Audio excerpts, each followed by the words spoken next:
Panalangin para sa kagalingan ng mga may sakit sa tulong ni Saint Padre Pio. O Santo Padre Pio, takbuhan ng lahat ng mga may sakit, karamdaman at nawawala ng pag-asa sa buhay.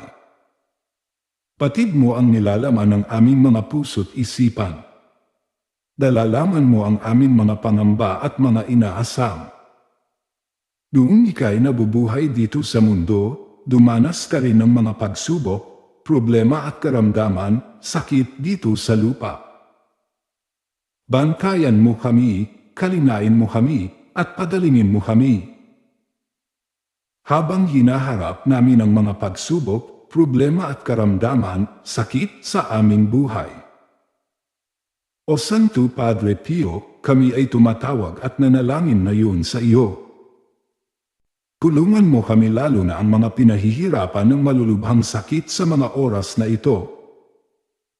Tulungan mo rin kami sa mga problema at pagsubok na aming nararanasan sa mga oras na ito.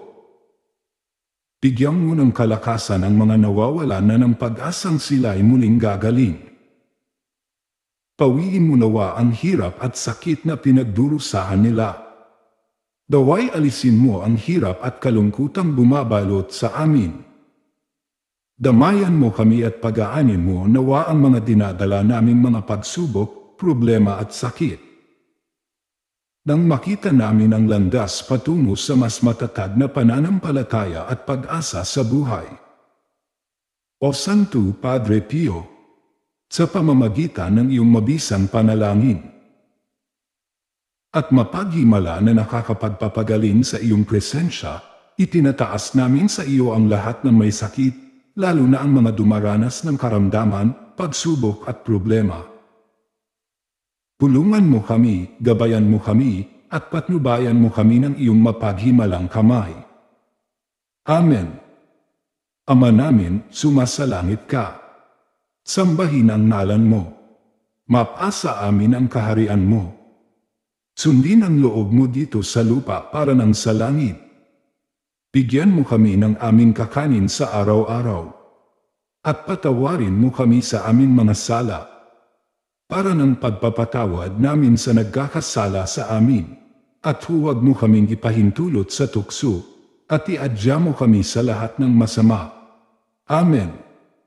Aba Ginoong Maria, napupuno ka ng grasya. Ang Panginoong Diyos ay sumasa iyo, bukod kang pinagpala sa babaeng lahat. At pinagpala rin naman ang anak mong si Jesus.